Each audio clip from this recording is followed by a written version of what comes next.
Fala, galera! Sejam todos bem-vindos e todas bem-vindas para mais um Bora Ler a Bíblia. É isso mesmo! E no episódio de hoje, nós vamos ler e estudar Eclesiastes capítulo 9, um capítulo importantíssimo. Então, você já conhece a rotina, já vão pegando as Bíblias de vocês, já vão aí pegando suas canetas, lápis, borracha, canetinha, régua, marca-texto, post-it, tudo que você achar necessário para você marcar a sua Bíblia, para fazer suas anotações.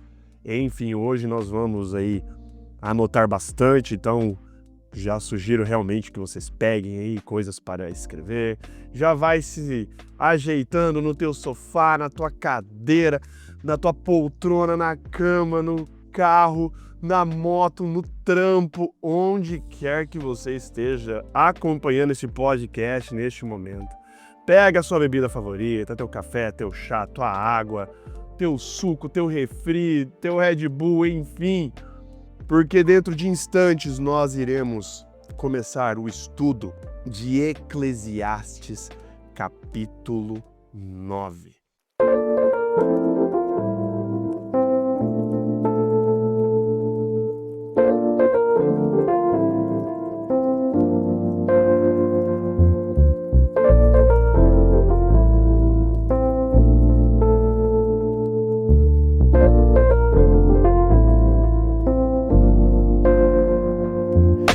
No episódio anterior, no capítulo 8, Salomão deixou a gente numa posição muito, assim, no mínimo desconfortável, porque ele deixou em aberto questões sobre a vida, sobre o destino, sobre justos e injustos, o que acontece, o que não vai acontecer, enfim, né? Ele fala da prosperidade dos perversos em face da injustiça contra os justos, né? Basicamente, ele fala que a gente não sabe como viver, mas nós já sabemos que estamos vivos, isso já é importante, isso é um passo importantíssimo para entendermos esse capítulo 9, é que nós, de novo, o que Salomão diz, né? Nós não sabemos como viver. A gente não sabe das coisas, as regras, as leis que regem essa vida. Esse absurdo debaixo do sol. Nós não sabemos como viver, mas ainda assim nós sabemos que estamos vivos. E isso é importantíssimo, né? Então, agora no capítulo 9, ele vai continuar desenrolando sobre basicamente uma única certeza. E aí vamos começar a ler aqui. Então, pegue as Bíblias de vocês. Capítulo 9, verso 1, na minha Bíblia, que está na Nova Versão Transformadora, começa assim. Dediquei-me também a investigar isto. Embora os justos e os sábios, e também suas ações estejam nas mãos de Deus, ninguém sabe o que os aguarda, se amor ou ódio. No fim, todos têm o mesmo destino. Seja a pessoa justa ou perversa, boa ou má, cerimonialmente pura ou impura, religiosa ou não, ocorre o mesmo a pessoa de bem e ao pecador, aquele que faz promessas a Deus é tratado como o que teme fazê-lo. Vamos passar aqui. De novo, Salomão aponta aqui que não importa o tipo de pessoa que você é, não importa se essa pessoa é justa ou perversa, se é boa ou má, ele fala que de cerimonialmente puro, impuro, religioso ou não, pessoa de bem é o que vive pecando, aquele que faz promessas, aquele que tem medo de fazer promessas a Deus. Ele fala assim, cara, a gente não sabe de nada. Ninguém sabe o que aguarda, nenhuma dessas pessoas, não importa. Ninguém sabe se que os aguarda é amor ou se é ódio. Nós não sabemos o que aguarda a gente. Você pode ser a pessoa mais rica do mundo, a mais pobre, a mais saudável, a mais doente, a mais sábia e a mais tola. Você pode ser qualquer um. Nós não sabemos o que nos aguarda, se é amor ou ódio. Isso é uma incerteza, uma grande incerteza. A gente está vivendo, o que Salomão está colocando aqui, que a gente está vivendo nesse trem da vida, e a gente não sabe as estações que esse trem vão parar ao longo do caminho. Se a próxima estação da tua vida vai ser de amor, de ódio, de sucesso, de tragédia, de tristeza, de alegria. Todo mundo tá nesse trem. Cara, nesses vagões do trem, a gente vai passando pela vida sem saber o que nos aguarda. Não importa, isso é democrático. Não existe uma pessoa nessa terra que consiga prever qual é o próximo estágio, qual é o próximo capítulo da vida dela. Mas Salomão vai começar a discorrer agora que, embora a gente não saiba a próxima estação, o que vai acontecer, não importa a pessoa que você seja, ele nos dará uma única certeza, o que está aguardando a gente no fim, a última estação. Verso 3. É uma grande tragédia que todos debaixo do sol tenham o mesmo destino.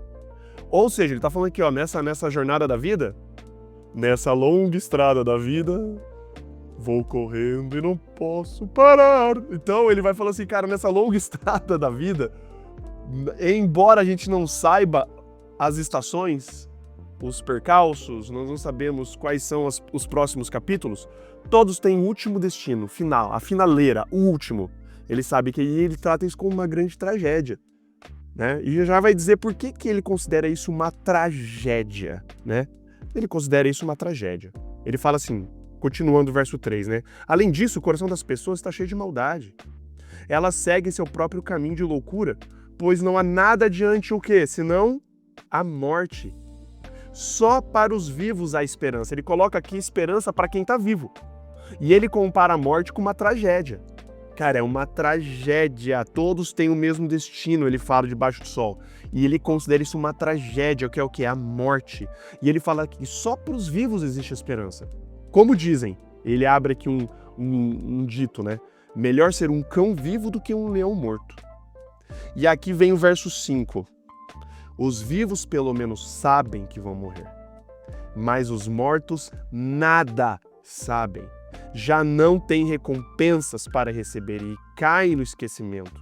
Amar, odiar, invejar, tudo que já fizeram ao longo da vida passou há muito tempo. Já não participam de coisa alguma que acontece debaixo do sol. Aqui eu quero fazer um baita de um grande parênteses para a gente discutir, conversar um pouco sobre isso. Salomão, ele, ao tentar investigar a vida e investigar os caminhos que a vida toma, ele chegou à conclusão que, cara, você pode ser o cara mais sábio desse mundo, você não sabe qual que é o teu próximo caminho, você não sabe qual é a próxima coisa que te aguarda, se é amor ou ódio, enfim. Mas ele sabe de uma coisa, que é o fim, e ele considera isso uma grande tragédia, que é a morte. E ele coloca outra coisa muito importante aqui, que ele fala no verso 5, que os vivos sabem que vão morrer. A gente sabe, né? A gente olha para o espelho todos os dias, a gente vê os sinais do nosso, da bateria indo embora. A gente vê os cabelos brancos aparecendo, rugas aparecendo, a saúde indo embora aos poucos. A gente vê os sinais da nossa pele, a gente vê sinais em tudo. A gente sabe que a gente vai morrer. Mesmo que você evite pensar nisso. Ah, não, ficar parando para pensar nisso o tempo todo. Não, né? Mesmo você evitando pensar nisso o tempo inteiro, saiba de uma coisa, Salomão está falando, todos vão morrer. Mas ele diz aqui uma coisa importantíssima, que só para os vivos há esperança. Para o morto já não tem esperança nenhuma. E ele adiciona mais, que os vivos sabem que vão morrer, mas os mortos não sabem de nada. Já não tem recompensas, cai no esquecimento. E ele coloca aqui sentimentos, né, como amor, ódio, inveja, tudo que eles já fizeram já passaram. Já não participam de coisa alguma que acontece debaixo do sol. Ele já acabou, se esvaiu. Já não tem solução. E aí eu quero pular rapidinho pro verso 10, porque eu preciso linkar isso aqui também com a discussão aqui sobre a morte. Olha o que ele fala no verso 10. Então, tudo que fizer, faça bem feito, pois quando você descer à sepultura, não haverá trabalho, nem planos, nem conhecimento e nem sabedoria. Mas peraí, pastor Gustavo, eu tô bugando aqui agora. Você pode estar pensando. A vida inteira eu ouvi falar uma parada. O que você ouviu? Jovem gafanhota ou jovem gafanhoto. A vida inteira eu ouvi falar que quando a gente morre, as pessoas que morrem boas vão para um céu e as pessoas más que morrem vão para o inferno. Que, enfim, meu ente querido que faleceu tá lá no céu olhando por mim lá de cima, nesse exato momento que eu tô falando agora. Como conciliar essa ideia que eu aprendi minha vida inteira com o que Salomão tá falando aqui? E eu sei que a questão sobre a morte é algo muito, muito, muito, muito delicado e é algo muito incompreendido no mundo. Porque quantas vezes eu já ouvi falar de que quando as pessoas morrem, elas vão para um lugar melhor. Quantas vezes eu já ouvi falar em... Cara, isso é discurso geral, né? Você vê em filmes, a gente vê em séries, em desenhos, em novelas, é o tempo todo falando que a morte não é o fim. A morte é apenas uma etapa para você depois, né? Sua alma ir para o céu, sua alma ir para o inferno, enfim. Que a morte não é o fim. Mas aqui Salomão, ele coloca pra gente em definitivo e absoluto de que na sepultura não tem trabalho, não tem plano, não tem conhecimento, não tem sabedoria, não tem recompensa, não tem sentimentos, não tem nada. Então da onde que veio isso? Da onde que veio essa ideia de que essa alma, né? Porque na Bíblia, gente, na Bíblia, e a gente explicou isso no estudo, na temporada de Gênesis, falando que a alma na Bíblia não é algo flutuante, desgarrado, tipo um fantasminha, não. A alma na Bíblia, ela é uma fórmula. Ela é fôlego de vida de Deus, que é o dom da vida de Deus, mais o pó da terra. É uma fórmula. Se você tira um, você não pode ter o outro. É uma coisa indivisível, é indivisível o fôlego de vida do pó da terra. E aqui Salomão fala muito bem, com as palavras bem claras, de que depois que morreu, acabou. É o que ele fala, só para os vivos há esperança. Ele até compara, fala, melhor ser um cachorro vivo do que um leão morto. Você pode ter sido o cara aqui na terra. A abelhinha que tá viva é melhor que você, porque você já morreu, acabou. Tá, mas de novo, da onde... Cara, mas não é possível. Todo mundo sempre fala, e tantas religiões cristãs, muitas denominações falam que, cara, não, morreu, vai pro céu, acabou.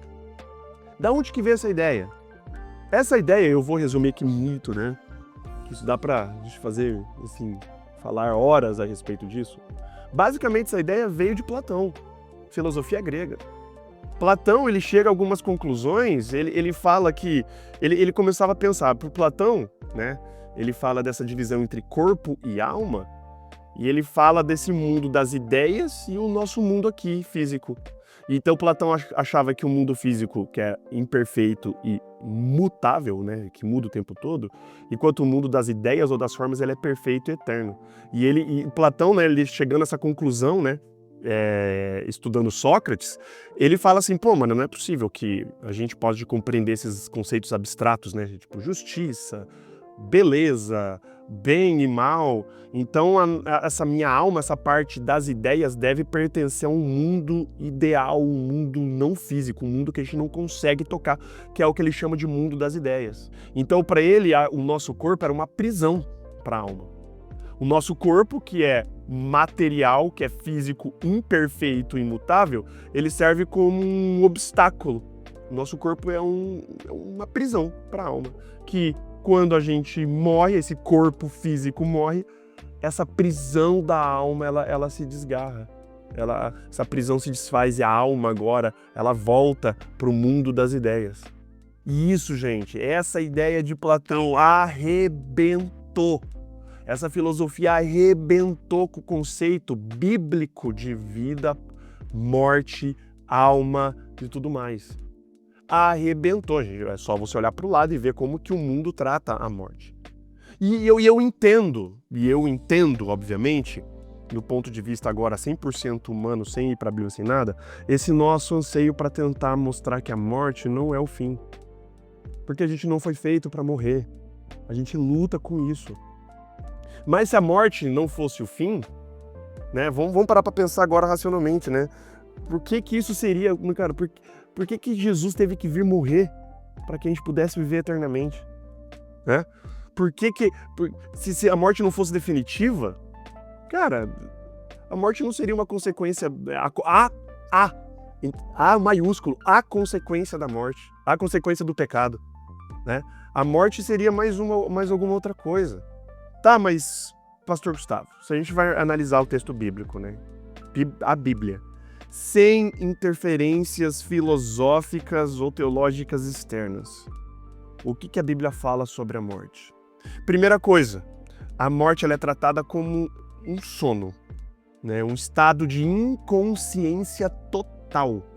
Você vê Jesus falando lá quando vai ressuscitar Lázaro, ele fala, olha, nosso amigo Lázaro adormeceu, mas eu vou lá para acordá-lo. E Jesus estava falando da morte, ele não estava falando que Lázaro estava dormindo o nosso sono, que a gente dorme todos os dias.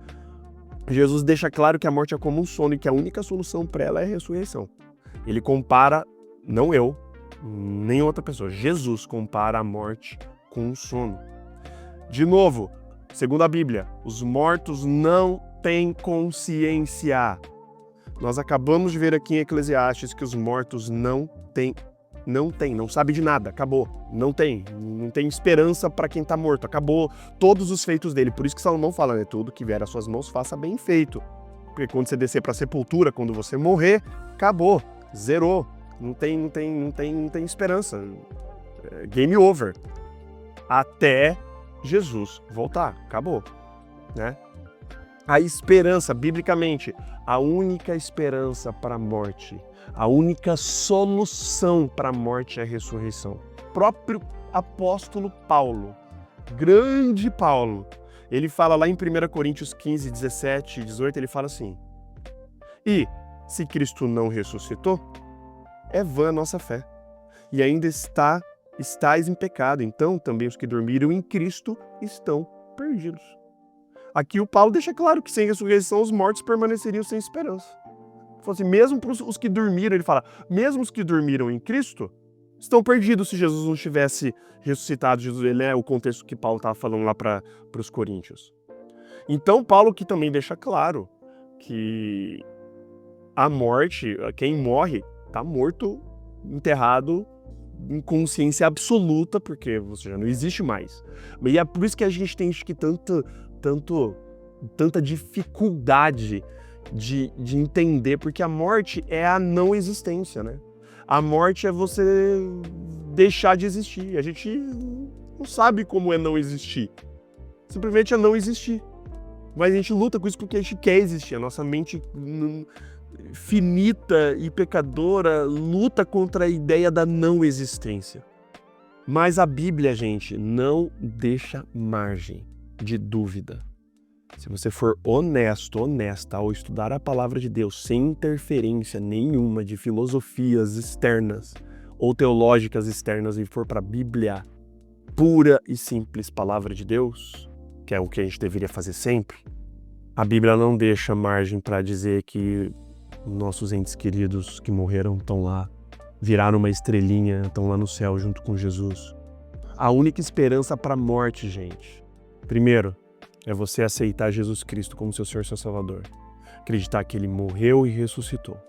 E, segundo, é a ressurreição, que é a volta de Cristo. Você vai lá em 1 Tessalonicenses 4,16, ele fala assim, o próprio Senhor descerá do céu com alarido, com voz de arcanjo, com a trombeta de Deus, e os que morreram em Cristo ressuscitarão primeiro. E ressuscitar, gente, é em pele e osso, em carne, assim como Jesus saiu da tumba, não como uma alminha penada, um fantasminha, um vapor. Não, Jesus saiu em pele e osso, tanto que ele mostra cicatrizes nas mãos dele, né? Ele deixa tocar as cicatrizes dele. Assim como Jesus ressuscitou, os mortos em Cristo que morreram acreditando em Jesus Cristo e confessando seus pecados, esses no final, quando Jesus voltar, vão ressuscitar em carne e osso. Não é um ressuscitar de alma saindo dos túmulos, não. Mas sem carne e osso. E aí de novo, gente, é pra gente, né, sem a influência filosófica, platônica e outras, A Bíblia apresenta a morte como um estado de inconsciência total, um, entre aspas, sono, sem atividades ou pensamentos, e a única solução para a morte é a ressurreição no futuro, quando Jesus nos dará a vida novamente. E talvez para você que esteja ouvindo isso, talvez seja a primeira vez que você esteja ouvindo isso. Sendo de igreja, sendo cristã, sendo cristão, talvez seja a primeira vez que você esteja ouvindo isso. Mas para a morte, a única solução é Cristo. Para a morte, a única solução é Jesus voltar para esse mundo para ressuscitar todos aqueles que morreram acreditando nele, que quiseram entregar a vida para ele, que quiseram entregar para Jesus e falar assim: Jesus, eu sem ti eu não sou nada. Salomão, aqui em Eclesiastes capítulo 9, ele já deixava isso bem claro. Por isso que Salomão, ele encara a morte como esse grande absurdo, sabe? É o equalizador, é o final em comum para todos.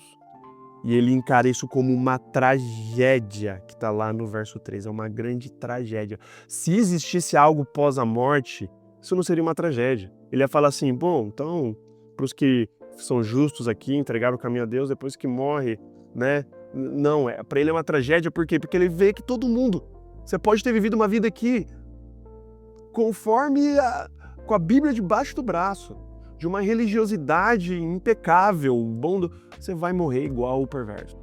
O rico vai morrer igual o pobre. O branco vai morrer igual o preto. A mulher vai morrer igual o homem. Não existe, é tudo igual debaixo do sol. De novo, a única esperança para a solução, a única solução para a morte na Bíblia é a ressurreição que acontecerá quando Jesus voltar. E eu acredito muito que estamos perto de Jesus retornar para esse mundão. Se você perdeu alguém, um ente querido, um amigo, um familiar, enfim, tenha essa esperança de que, tenha primeiro essa certeza de que o seu ente querido, seu amigo, seu familiar está, nesse exato momento, descansando, em consciência total, morto, na sepultura, no túmulo, mas que quando Jesus voltar, Jesus vai dar ordem e eles vão sair do túmulo, como a própria Bíblia diz, restaurados num abrir e fechar de olhos, com o corpo completamente perfeito, para viver eternamente. A única solução para a morte é Jesus Cristo. Não tenha dúvidas disso. Vamos continuar. Verso 7, já agora, né? Fechado esse enorme parênteses. Salomão falando sobre isso, né? Que, mano, os vivos sabem que vão morrer, os mortos já não sabem de nada, né? Amar, odiar, já passou tudo isso. Tipo assim, para os mortos não existe esperança. Então, só existe esperança para os que estão vivos. E o que fazer enquanto a gente está vivo? O que a gente tem que fazer enquanto está vivo, então? Salomão dá a resposta. Olha só. Portanto, vá, coma sua comida, verso 7, com prazer e beba seu vinho com alegria. Deus se agrada disso. Vista roupas elegantes e use perfume. Viva alegremente com a mulher que você ama todos os dias desta vida, sem sentido que Deus lhe deu debaixo do sol, pois essa é a recompensa por todos os seus esforços neste mundo. O que Salomão está falando agora é: vá, viva, faça dessa vida algo de bom. Né? Ele fala dessas bênçãos, e a gente já viu isso, né, ao longo aí dos outros capítulos de Eclesiastes. Ele fala assim: cara, vai, coma e beba seu vinho. E aqui, um outro parênteses muito grande, tá? Ele não tá dizendo aqui pra você encher a cara, ficar bêbado com vinho aqui, não. Não é isso. Não é que ele tá falando pra você comer qualquer coisa e beber qualquer coisa. Não, ele não tá falando isso. Mesmo porque, né, ele já falou que beber vinho é coisa de insensato. Você volta lá no capítulo 2 de Eclesiastes, ele fala que bebida não faz sentido. Então ele não tá se contradizendo aqui. Quando a gente vê essa díade, né, essa duplinha, pão e vinho, tem a ver com essas bênçãos que Deus nos dá na vida, né? Esses presentes que Deus nos dá. Se você for lá para Deuteronômio 33, 28, Salmo 4, 7, a palavra de vinho aqui, toda vez que tem a ver com você desfrutar, né? Eu vou ler para vocês. Deuteronômio 33, 28, ele fala um negócio muito interessante. Deuteronômio 33, 28, ele fala assim, de novo, vai ter cereal, comida e bebida junto. Olha só, Israel viverá em paz. A fonte de Jacó estará segura numa terra de cereais e vinho novo, onde os céus gotejam orvalho. Esse vinho novo aqui, ele está dizendo que é aquele suco de uvas espremidinho ali na hora, nada fermentado, nada alcoólico. Ponto. Não existe um incentivo aqui na palavra de Deus para a gente ficar bêbado, encher a cara com vinho. Não existe esse incentivo, né? Inclusive Salomão, de novo, ele fala que isso é coisa de tolo. Em Provérbios ele fala também sobre que ficar bêbado, enfim, bebida alcoólica é coisa para tolo, que não vale a pena. O que ele está querendo dizer aqui, de comida e bebida, de comer, né? Coma sua comida com prazer e beba seu vinho com alegria. Não é para ficar alegre com o vinho, é para você beber com alegria. Porque a alegria vem do quê? Dos presentes que Deus dá. A comida, a bebida. Inclusive ele fala, vista roupas elegantes, use perfume, esteja com o coração em festa. Esteja com esse coração em festa. Né? E isso vem completamente contra porque a gente, né, tem a tendência, e eu já falei sobre isso aqui em episódios anteriores, a gente tem a ver, né, uma impressão de que a nossa vida tem que ser uma vida triste, que a vida é um fardo, que se você está desfrutando demais, tem alguma coisa errada na tua vida, né, não é possível. A religião na Bíblia, ela é justamente oposta a essa mentalidade de sofrimento. Porque Deus é o Criador, a religião implica que a gente deve receber e desfrutar o que Deus deu pra gente. Não é errado desfrutar os frutos do nosso trabalho. E ele fala aqui de novo, viva alegremente com a mulher que você ama todos os dias, ou com o homem, com a sua esposa, com o seu marido todos os dias, né? Porque essa é uma recompensa, é para a gente aproveitar por todos os seus esforços nesse mundo, sobre o trabalho nesse mundo. E ele fala, e ele continua, né? Verso 10, tudo que você fizer, faça bem feito, pois quando descer a sepultura não haverá trabalho, nem planos, nem consciência, nem sabedoria. Essa palavra aqui de recompensa por seus trabalhos nesse mundo, ou trabalho, é muito interessante. Que a palavra hebraica usada aqui para trabalho, que é o avodá, também significa adoração.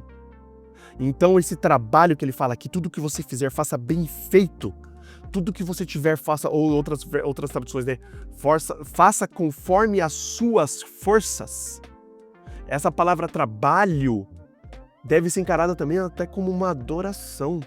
Você deve trabalhar cuidadosamente, atentivamente, tentando fazer o melhor, como se fosse adoração a Deus. E outra coisinha, detalhezinho, né? Ele fala assim, tudo que fizer, na minha versão fala faça bem feito, mas na tradução faça conforme as suas forças, né? Dependendo da tradução, essa é a tradução mais aproximada do hebraico, faça conforme o que você aguenta fazer. No máximo que você aguenta. É para você dominar o trabalho, não o trabalho dominar você. Você entende? Trabalhe para viver e não viva para trabalhar. Não é o trabalho que tem que te dominar, você que tem que dominar o trabalho, você tem que trabalhar conforme as suas forças, não mais do que isso. Você tem que dar o teu melhor, você tem que ser excelente no que você faz conforme as suas forças. É isso que Salomão está falando para a gente fazer aqui, que é isso que é o que importa dessa vida. Se todo mundo, você não sabe qual é a próxima estação da sua vida, e você sabe, uma coisa certeza, que lá no fim o que te aguarda é você voltar pro pó da terra, e você vai descansar até Jesus voltar, o que importa é o que você está fazendo agora, é desfrutar, é você trabalhar conforme as suas forças, você fazer bem feito tudo o que você tem que fazer, é você encarar o teu trabalho como adoração a Deus, porque você está vivo, você está viva, isso é presente de Deus. Se isso é presente de Deus, você tem que trabalhar com esse espírito também de adoração, de louvor a Deus. Cada fôlego que eu e você exalamos, cada fôlego que a gente dá é prova da providência de Deus. E tudo que a gente faz tem que ser da melhor maneira, de forma festiva. Ele fala pra gente colocar roupa, ele tá aludindo a uma festa aqui, né? Coloque roupas elegantes, use perfume, né? Coma, beba, desfrute a vida, porque é isso que nos resta. Sempre com Deus em mente, não, de novo, uma vida de hedonismo, né? Porque a gente viu que Salomão ele removeu, né? Até o capítulo 9 aqui, ele removeu todas as muletas que pode estar na nossa vida. Ele removeu o materialismo, o hedonismo, o humanismo, o fatalismo. E o que sobra, então? Sobra é o fato que Deus deu pra gente uma vida cheia de potencial. O propósito de Deus para nossa vida é que a gente viva sem culpa, contagiosamente feliz, para contagiar com essa alegria os que estão ao nosso redor, comprometido com Deus, e se for o teu caso, que está ouvindo agora, comprometido com o casamento que Deus te deu, e plenamente dedicado de todo o coração, alma, mente e força para a glória e honra de Deus. O que quer que você faça, um hobby, uma vocação, um passatempo, um trabalho voluntário, um ministério, o cuidado da casa, uma brincadeira pura e simples, é para fazer bem feito. Você casou? Faça o seu casamento, edifique seu casamento com toda a sua força. Tem um desafio diante de você? Ataca de frente. Futuro parece inseguro? Mergulha nele de cabeça, com a plena certeza que Deus não deixará desamparado, desamparada. Você está enfrentando uma mudança inesperada na tua vida? Você está vivendo uma situação muito incerta? Siga adiante sem medo, porque Deus já está lá. Deus deseja que a gente viva a vida com entusiasmo, com alegria contagiante, no maior potencial que Ele pode conceder para a gente. Ele dá esses momentos vibrantes. Se Deus proporciona a gente isso, por que a gente não desfruta? Né? A gente às vezes se sente culpado por, enfim, religiosidade falada pra gente de forma errada, transmitida pelos nossos pais, avós e tudo mais. É uma tradição que remonta lá da Idade Média, em que parece que ter prazer, ter alegria é pecado. Tudo que vem da nossa carne, né, essa alegria parece que é pecaminoso. De novo, influenciado por Platão, influenciado por esse dualismo platônico de esse corpo e alma, né? Essa coisa de que tudo que é bom não pode ser tocado e tudo que é mal vem do nosso corpo, vem da nossa matéria. Isso é satânico. Isso vem do inimigo. Deus está dizendo pra gente, pra você, pra mim, pra gente desfrutar a vida à medida que a gente possa, mas sempre com foco em Deus. Se Deus deu os presentes pra tua vida, se Deus deu bênçãos pra você, se Deus te deu dinheiro, te deu trabalho, te deu uma família, te deu um casamento, te deu ali, por que não desfrutar? Qual é o problema disso? E eu disse em episódios anteriores que o problema de você desfrutar essas bênçãos que Deus te deu é desfrutar isso pelo próprio desfrutar. Isso cai no hedonismo, isso cai no carpe diem, isso cai em você ser, né, viver pelo momento, viver o prazer pelo próprio prazer em si. Agora aqui o que Salomão está dizendo é: viva isso como realmente presente de Deus. E tudo que vier às suas mãos, faça conforme as tuas forças. Trabalhe adorando a Deus, dando o seu melhor. Porque depois que a gente morre, acabou. A gente tem chance para fazer coisas até o último fôlego de vida nosso aqui nessa terra. Depois disso, estamos selados, acabou, esperando o retorno de Jesus Cristo. Verso 11. Observei outra coisa debaixo do sol. Aquele que corre mais rápido nem sempre ganha corrida, e o guerreiro mais forte nem sempre vence a batalha. Às vezes os sábios passam fome, os sensatos não enriquecem, e os instruídos não alcançam sucesso. Tudo depende de estar no lugar certo na hora certa. Até a gente chama isso de sorte, né? Salomão fala aqui que tudo depende de você estar... Tudo depende de estar no lugar certo e na hora certa. Eu já ouvi uma frase que, né, eu não lembro de onde, né, que não é questão de sorte. É você estar preparado para quando aparecer a oportunidade. Tem gente que fala que é sorte, né? Ai, nossa, que sortudo que você é. Não, não é sortudo. Não é sortuda. Você está preparado, você se preparou, você fez tudo conforme as suas forças e quando apareceu a oportunidade você agarrou. Então é o que ele fala, tudo depende de estar no lugar certo e na hora certa, contanto que você esteja dando o seu melhor. Mas ele aponta essa incoerência, porque ele fala assim, pô mano, o guerreiro mais forte nem sempre vence, os sábios passam fome, os sensatos não enriquecem, os instruídos não alcançam sucesso, porque a vida é assim mesmo. A vida, aos olhos humanos, ela é injusta. E ele continua. Ninguém é capaz de prever quando virão os tempos difíceis. Como peixe na rede ou pássaro na armadilha, as pessoas caem em desgraça de modo repentino. De novo, ele está voltando para a ideia. Já que tudo isso é muito incerto, por que você não desfrutar? as bênçãos que Deus está te dando agora? Por que você está postergando? Por que você está adiando aquilo? Por que você está se achando culpado ou culpado de você se alegrar com as coisas que estão acontecendo na tua vida agora, com os presentes que Deus está te dando na vida agora? E aqui ele conclui, verso 13 até o verso 18, agora eu vou ler diretão para a gente acabar. Outro exemplo de sabedoria me impressionou enquanto eu observava como as coisas funcionam debaixo do sol.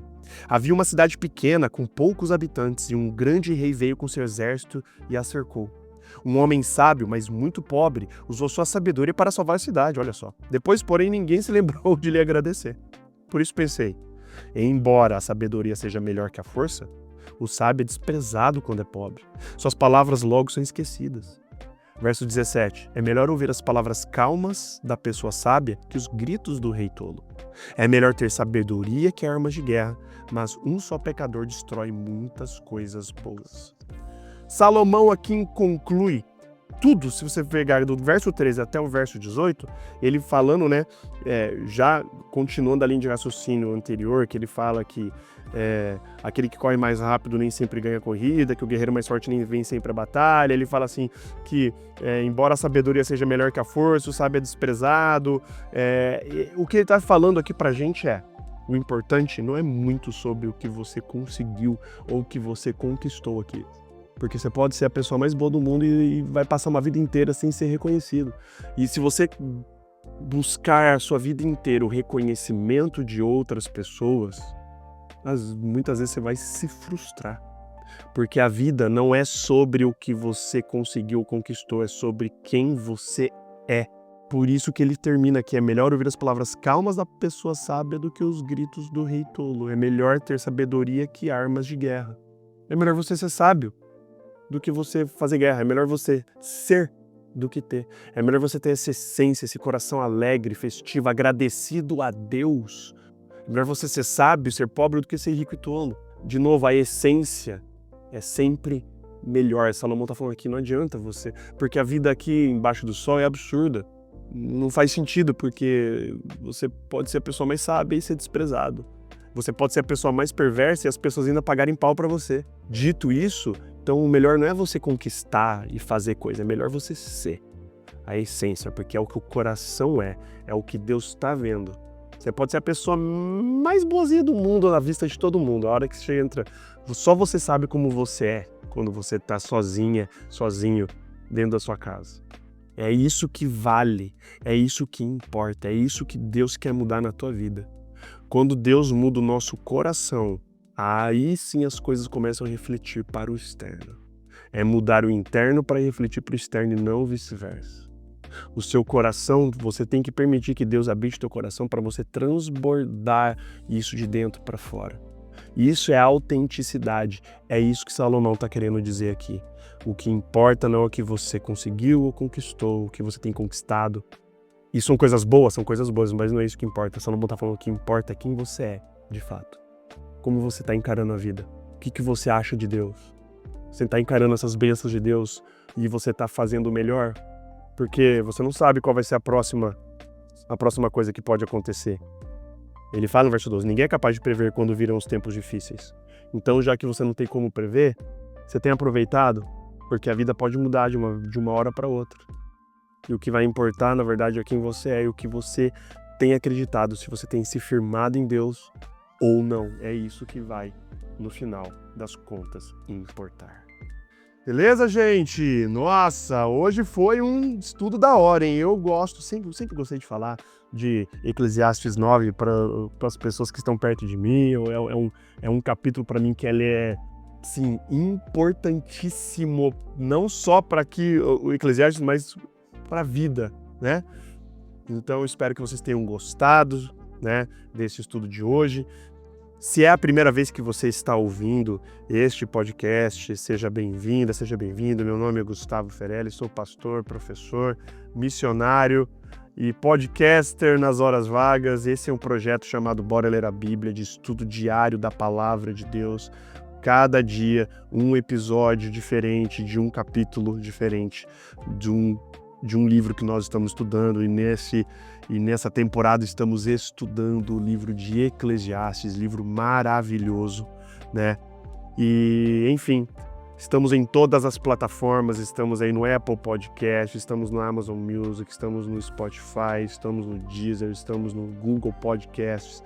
Enfim, fale desse projeto para as outras pessoas. E é isso. Qualquer dúvida, qualquer elogio, qualquer crítica, por favor, venha nos meus perfis. Estou aí no @Gustavo Ferelli, tanto no Instagram quanto no TikTok. É o principal canal aí de contato com vocês. E é sempre muito bom ouvir as críticas que vocês têm, os elogios, os conselhos, as dúvidas que às vezes vocês têm. Então é isso, gente. Fiquem com Deus, um grande abraço. Estudaremos no próximo episódio Eclesiastes, capítulo 10, chegando aí na reta final de Eclesiastes. Falta só 3 episódios, 3 capítulos, Eclesiastes 10, 11 e 12, hein? Por isso, não percam. Até mais, um grande beijo, um abraço, valeus e falou!